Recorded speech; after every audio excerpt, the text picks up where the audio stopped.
பொருட்பாலை விரும்புவார்கள் காமப்பால் இடைமூழ்கி புரள்வர் கீர்த்தி அருட்பாலர் மரப்பாலைக் கனவிலுமே விரும்பார்கள் அறிவென்று இல்லார். குருப்பாலர் கடவுளர்பால் வேதியர்பால் புலவர்பால் கொடுக்கக் கோரார் செருப்பாலே அடிப்பவர்க்கு விருப்பாலே கோடி செம்பொன் செய்வித்து இடுவார். விளக்கம் பார்க்கலாமா? பொருட்செல்வத்தை பெருசாக நினைக்கிறவங்க எப்பயுமே சிற்றின்ப சுகத்தில் தான் மூழ்கி கிடப்பாங்க.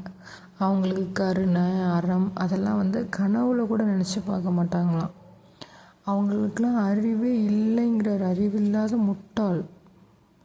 அவங்களுக்கு ஒரு ஆசிரியர்களுக்கோ ஆண்டவனுக்கோ ஒரு அந்தவனருக்கோ அடியவருக்கோ யாருக்கும் ஒன்று விரும்பி ஒரு உதவி பண்ண மாட்டாங்க. ஆனால் அவங்களே உதச்சி அடித்து செருப்பால் அடித்து மிரட்டுறவனுக்கு கூட கோடான கோடியாக கொண்டு போய் கொட்டுவாங்களாம். அவங்கள கும்பிட்டு கூட பணிவாங்களாம். அந்த மாதிரி ஆளுங்க அவங்க.